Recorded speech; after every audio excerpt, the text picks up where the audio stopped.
Hello, everyone, and welcome to Firstpost America. I'm Eric Hammond. We're live once again in Washington, D.C. And over the next few minutes, we'll take you from the United States and around the world, covering all the top stories of the day. But before that, here's a look at the latest headlines.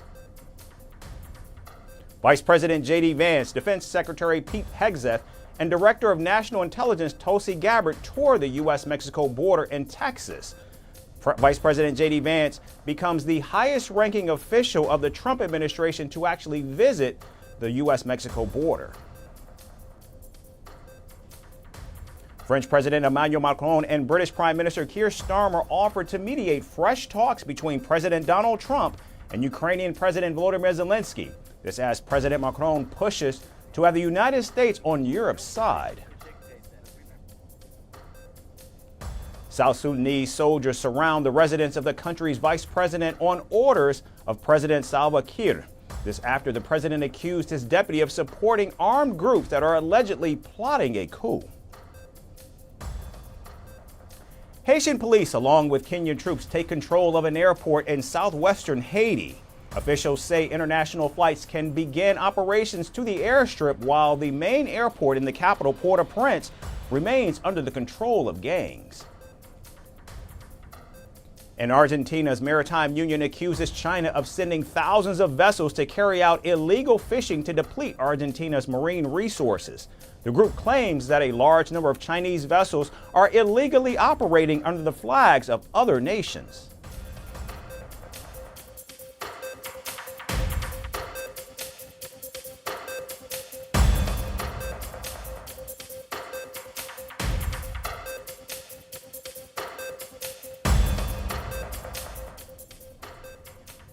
We begin at the White House, where President Donald Trump held a nearly 50-minute phone call with Canadian Prime Minister Justin Trudeau yesterday.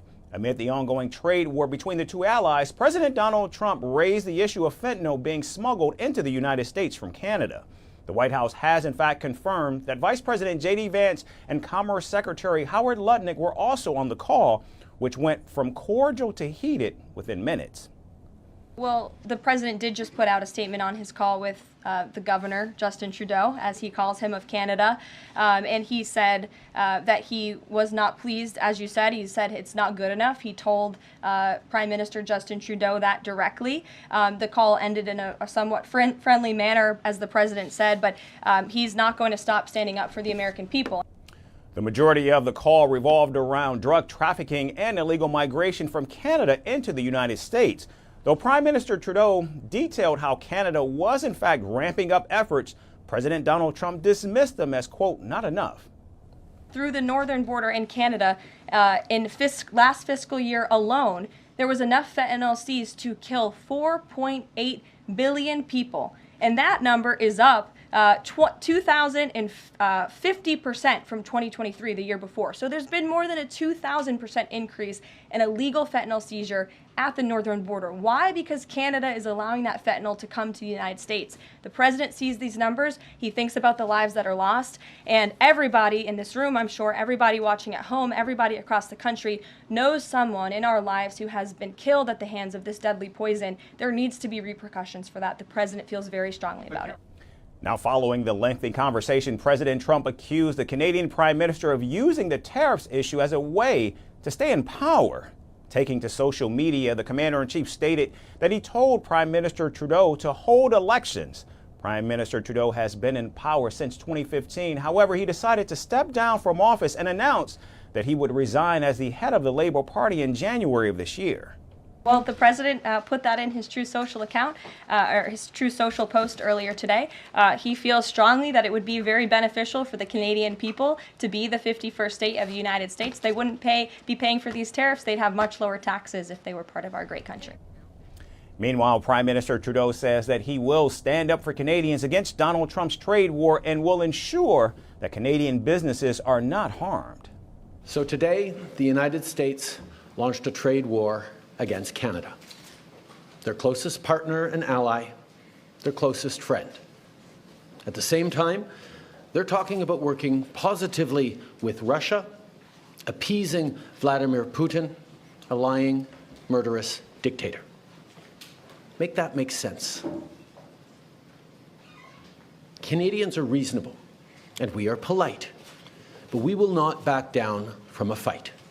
Not when our country and the well-being of everyone in it is at stake. Now, it's not in my habit to agree with the Wall Street Journal, but Donald, they point out that even though you're a very smart guy, this is a very dumb thing to do.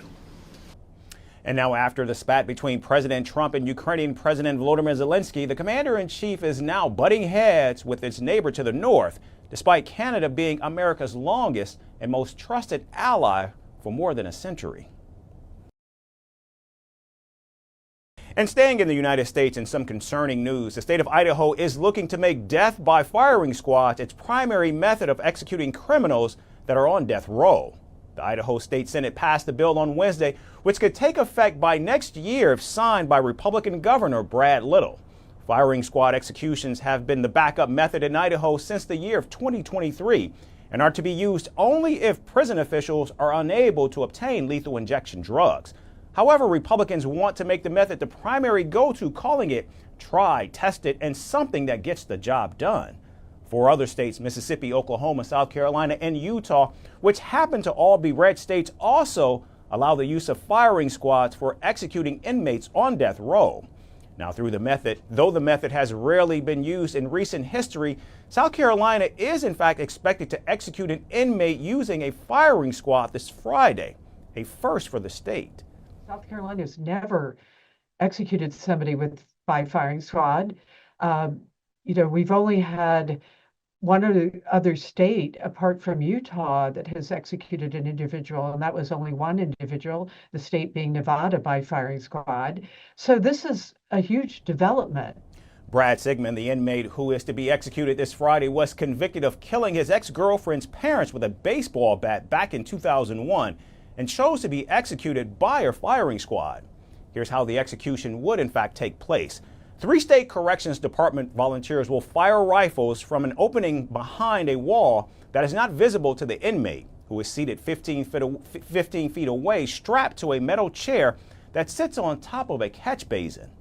3 inmates who have died recently in South Carolina executions have chosen lethal injection, but he felt like after finding out it took more than 20 minutes for a physician to declare the other 3 inmates dead, he feared he might suffer. His lungs might fill with fluid if he had a lethal injection. He did not want to die on the electric chair. His lawyer said that was like being cooked alive. So instead, he chose a firing squad. In South Carolina, the firing squad was set up in 2022. It hasn't been used yet. In fact, only 3 inmates have been killed by firing squads in the U.S. in the last 50 years, all of them in Utah.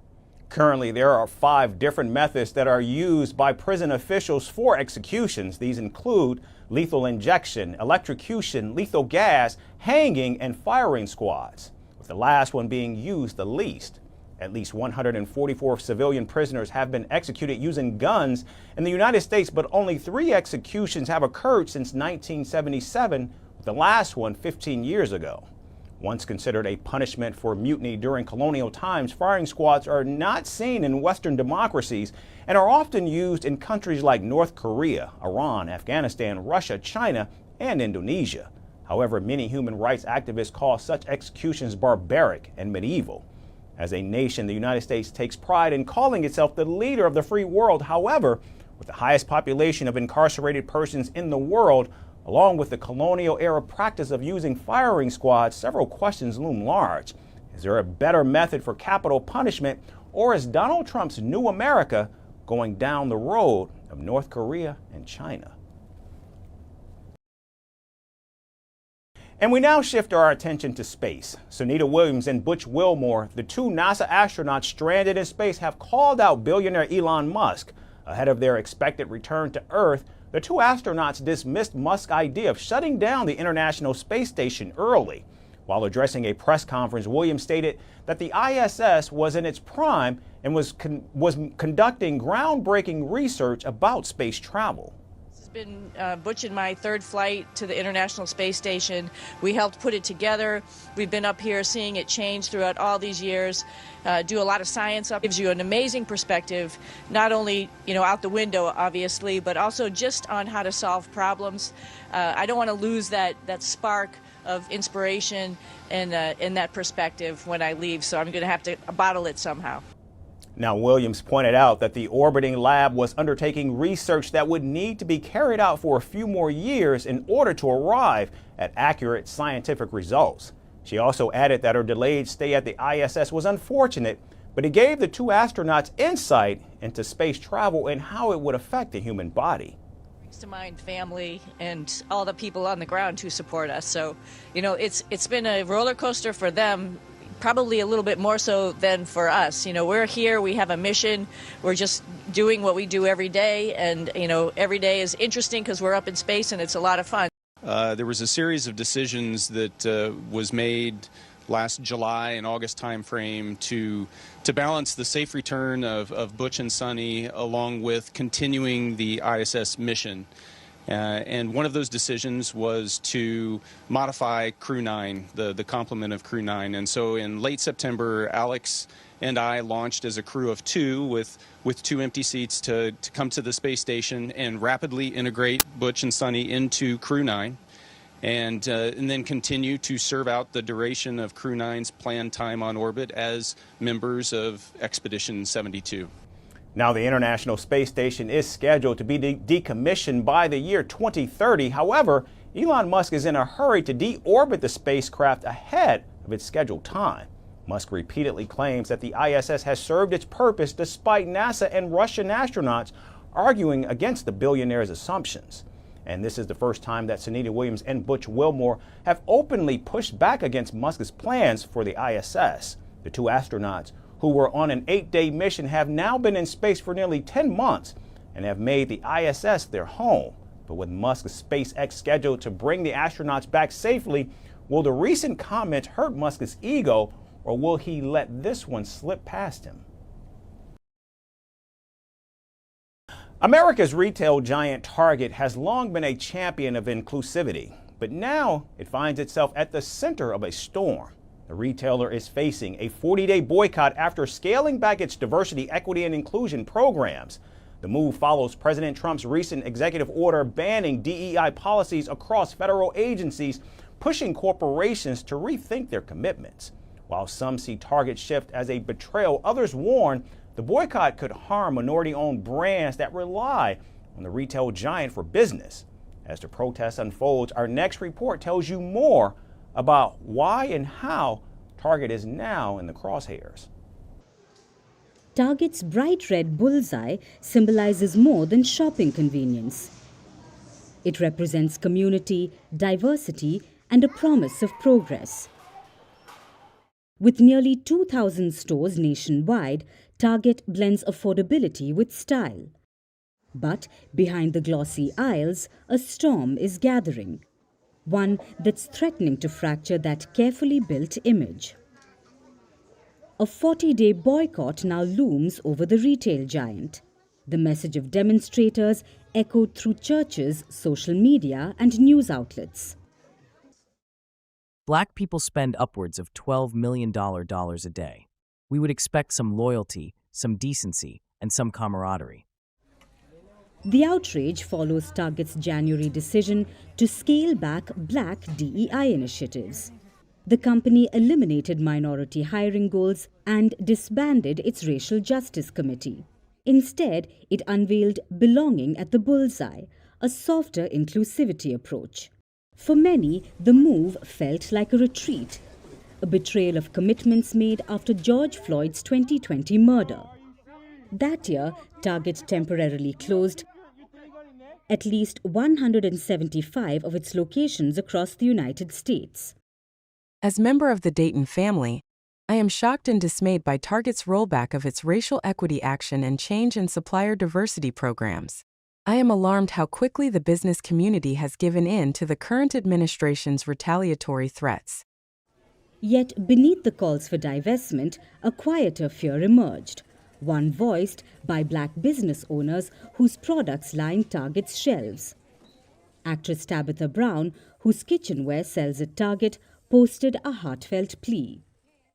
But the thing that concerns me the most, and I want you to hear me and hear me well,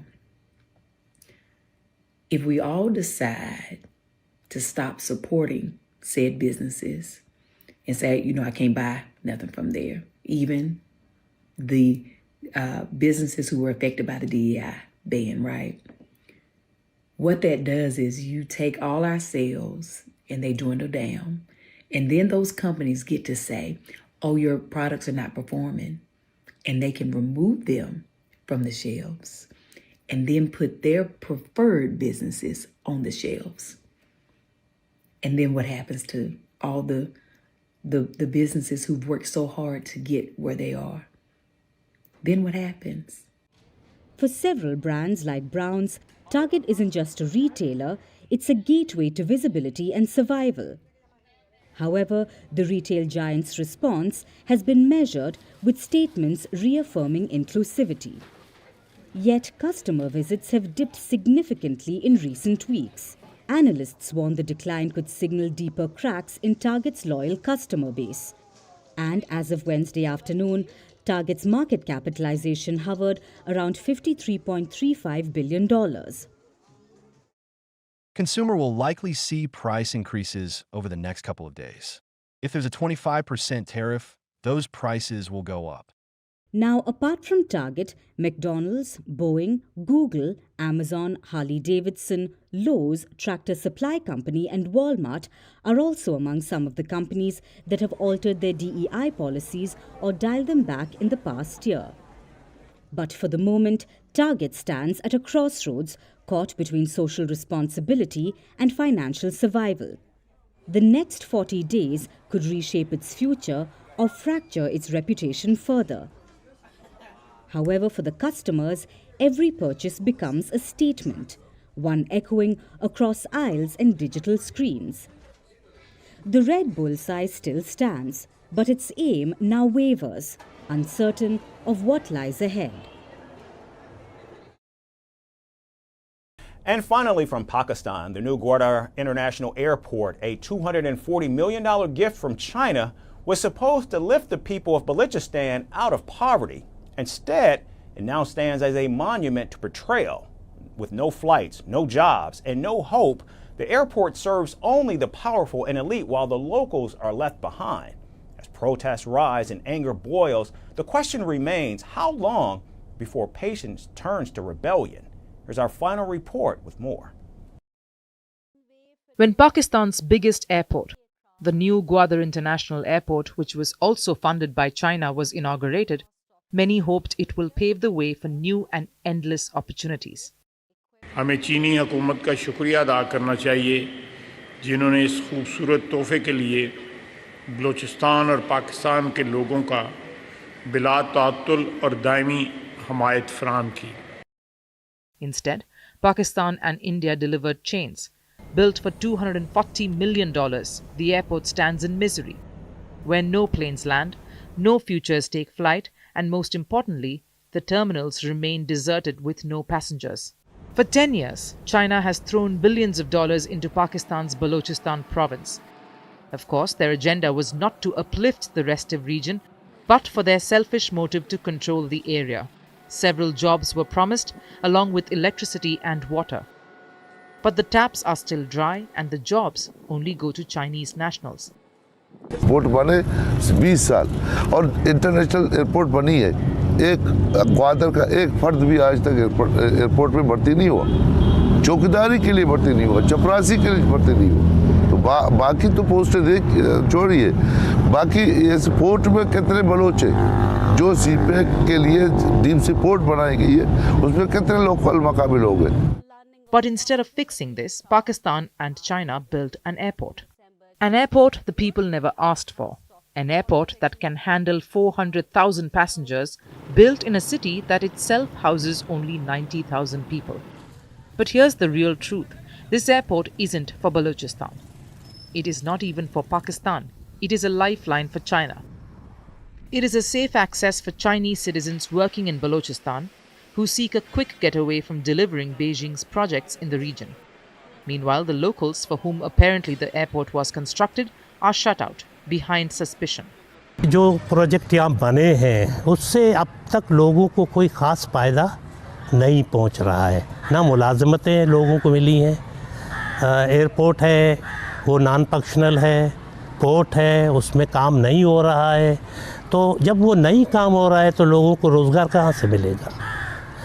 हम तो चाहते हैं कि ये काम करें और लोगों को, यहाँ के लोगों को, यहाँ के नौजवानों को रोज़गार दें, ताकि जो मायूसी नौजवानों में फैल रही है वो ख़त्म हो जाए। Locals complain. Gwadar is no longer a city, it's a prison. Checkpoints choke the streets. The Pakistani army guards every road, not to protect the people, but to silence them. हम पर कोई पाबंदी नहीं थी, हमको कोई ये नहीं कहता था कि कहाँ जा रहे हो, क्या कर रहे हो, क्या नाम है। तो हम रात भर पिकनिक मनाते थे पहाड़ी पर या अपने देही इलाकों में, हमें कोई भी पूछने वाला नहीं था। जब इस तरह की पूछगछ होती है तो ज़ाहिर है कि हमको दुख तो होता है, कुछ हम अजीब सा फील भी करते हैं कि ये क्या हो रहा है। हमसे हमारी शनाख्त मांगी जा रही है कि तुम कौन हो, कहाँ से आए हो, तो हम तो यहाँ के रहने वाले हैं। हाँ, जो पूछने वाला है वो अपनी शनाख्त पहले बता दे कि तुम कौन हो। Even though protests rise like smoke, they are smothered before they burn too bright. The people demand water, electricity and dignity. But the government feeds only false promises. Even the airport itself is a symbol of betrayal. The grand opening never happened. Security concerns delayed it. The government afraid that the very mountains of Balochistan might strike back. Instead, Pakistani Prime Minister Shehbaz Sharif and China's Li Qiang held a virtual ceremony. No media, no public, just a lifeless display of power. International Gwadar Airport, this will not only transform Gwadar's economy particularly, but Pakistan's economy generally. But there is something China and Pakistan don't understand. Oppression does not break people. It builds their fire. And as the new Gwadar airport continues to stand lonely, casting long shadows over the empty airport, people of Gwadar watch, promising they will not wait forever. That's Firstpost America for this Thursday. I'm Eric Ham, signing off from our studios here in Washington, D.C. Thanks again, everyone, for tuning in.